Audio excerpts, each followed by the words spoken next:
আপনি কি Redmi A4 কেনার কথা ভাবছেন? থামুন, ভুল করেও এমন ভুল করবেন না। হ্যাঁ, অনেক ভালো কথা। ৮,৪০০ টাকা দাম Redmi 5G phone, 6.88 inch display, ধামাকা ক্যামেরা, মার্কেট নাচানো কানেক্টিভিটি এবং আপনি 5G চালাবেন। কিন্তু এর মুখোশটা, এর সত্যিটা পুরোটাই আলাদা।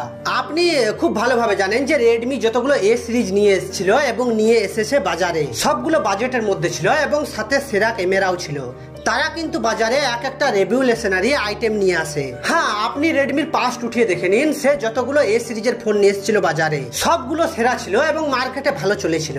কিন্তু এই রেডমি A4 5G সত্যিটা পুরোটাই আলাদা। আপনি শুনে চমকে যাবেন। তাহলে বোঝার চেষ্টা করুন যে কেন আমি আপনাকে এমন বললাম।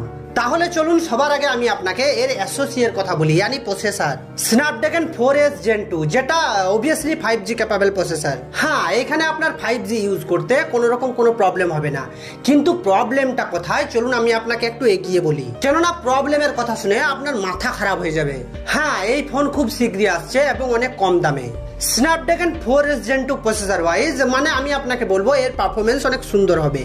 হ্যাঁ, ভ্যালু ফর মানি। নেক্সট 6.88 ইঞ্চের ডিসপ্লে, অনেক বড় একটা ডিসপ্লে, লগভগ 7 ইঞ্চের ডিসপ্লে, অনেক বড় ফোন হবে। কিন্তু এখানেও একটা খারাপ পয়েন্ট আছে। হ্যাঁ, এই স্ক্রিন শুধুমাত্র HD প্লাস यानी 720p।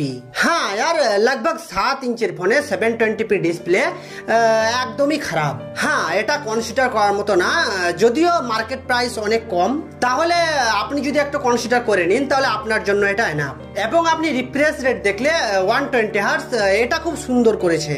ফোনটা অনেক প্রিমিয়াম হতে চলেছে, কিন্তু আমার হিসাবে স্ক্রিন কোয়ালিটি একদম ফালতু। কিন্তু এখানে মেন পারপাস হচ্ছে যে আপনি 8,000 টাকা দিয়ে আর কি বানাবেন। হ্যাঁ, কিন্তু আপনি প্রিমিয়াম গ্লাস স্যান্ডউইচ ডিজাইন পেয়ে যাবেন। আবার ব্যাক সাইডেও গ্লাস থাকবে, যেটা নর্মালি দেখা যায় না। কিন্তু পিছনে গ্লাস থাকবে, যার কারণে তার ওয়েটও লগভগ 220 গ্রামের মতো হয়ে যাবে।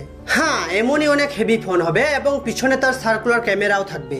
আর আপনি এটা খুব ভালোভাবে জানেন যে আজকের দিনে এই সার্কুলার ক্যামেরা ডিজাইন খুব ট্রেন্ডে চলছে। আর তার মধ্যে আপনি এটাতেও দেখতে পাবেন এবং 3.5mm এর জ্যাক পেয়ে যাবেন, যেটা প্রায় অদৃশ্য হতে চলেছে। যেটা আগে নর্মাল বিষয় ছিল, এটা এখন অনেক লাক্সারি হয়ে গেছে। এসডি কার্ডের অপশন থাকবে।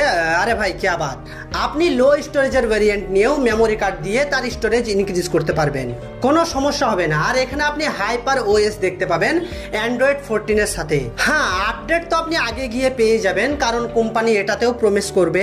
যদিও এটা রিভিল করেনি, কিন্তু যদি অ্যান্ড্রয়েড 14 এর সাথে একটাও আপডেট আসে তাহলে আপনার টাকা শোধ।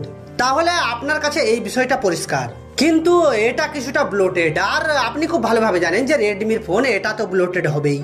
যদিও আশা করা যায় যে হাইপার ওএস আসবে, আর যেটাই আসুক না কেন আইটেম আগের থেকে অনেক ইমপ্রুভ করেছে। কিন্তু এখন আপনি কিছুটা হলেও ব্লোটেড দেখতে পাবেন। ফালতু অ্যাপ্লিকেশন আপনি অনেক দেখতে পাবেন, তার মধ্যে কিছু ডিলিট করতে পারবেন এবং কিছু ডিলিট হবে না। নেক্সট ক্যামেরার কথা বললে, ফ্রন্টে 5 মেগাপিক্সেল ক্যামেরা। ইয়ার 5 মেগাপিক্সেল ক্যামেরা এই যুগে কে দেয়? হ্যাঁ, এটা একদম পরিষ্কার কথা যে ফ্রন্টে 5 মেগাপিক্সেল ক্যামেরা সেলফি লাভারদের জন্য একদম বেকার হবে। আর যাই হোক, 8,000 টাকা দাম কনসিডার করা যাবে। কিন্তু পিছনে কিন্তু আপনি 50 মেগাপিক্সেল ক্যামেরা পেয়ে যাবেন, এভারেজ পিকচার কোয়ালিটি দেবে। আর প্রাইস হিসাবে আপনি আর কি বা আশা করেন? ওভারঅল দেখেন তো অ্যাবসলিউটলি ভ্যালু ফর মানি। কিন্তু সব থেকে বড় খতরনাক পয়েন্ট হচ্ছে যেটা হচ্ছে যে এই ফোনের মধ্যে স্ন্যাপড্রাগন 4S Gen 2 এটা শুধুমাত্র স্ট্যান্ড অ্যালোন 5G কে সাপোর্ট করবে। তাহলে ইন্ডিয়ার মধ্যে স্ট্যান্ড অ্যালোন 5G কোনটা? শুধুমাত্র জিও, এয়ারটেল কিন্তু না। তাহলে এয়ারটেল 5G এই ফোনে কাজ করবে না। তারপর আপনি আগে গিয়ে ভোডাফোন, আইডিয়া, এরাও কিন্তু নট স্ট্যান্ড অ্যালোন, মানে এরাও কিন্তু চলবে না এই ফোনটার মধ্যে। তাহলে এই ফোনটা শুধু তাদের জন্য যারা ভ্যালু ফর মানি এবং বাজেট 5G ফোন চাইছেন। শুধুমাত্র জিও ইউজ করার জন্য তারা এটা নিতে পারেন, আদারওয়াইজ কারোর এটা নেওয়ার দরকার নেই। হ্যাঁ, আপনি আরো কিছু টাকা দিয়ে সাইড চেঞ্জ করতে পারেন। আর যদি আপনার কাছে এদিক ওদিক করে শুধুমাত্র 8,000 টাকা বাজেট হয়, আর আপনি যদি শুধুমাত্র জিও 5G ইউজ করতে চান, তাহলে কিন্তু আপনি এই ফোনটা নিতে পারেন। কিন্তু আপনি খুব ভালোভাবে মনে রাখবেন, শুধুমাত্র জিও 5G কাজ করবে।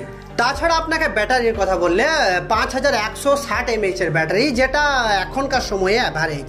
হ্যাঁ, আপনি প্রাইস হিসাবে সবকিছু কনসিডার করতে পারলেও কিন্তু 5Gর এই ব্যাপারটা এত বড় একটা উইক পয়েন্ট বানিয়ে দিয়েছে, এটাতে আমার অনেক অনেক খারাপ লেগেছে। হ্যাঁ, আপনি একটু জাজ হয়ে দেখুন কি এই ফোনটা নেওয়া উচিত না উচিত না। আপনি কমেন্ট বক্সে গিয়ে এর উত্তরটা দিন।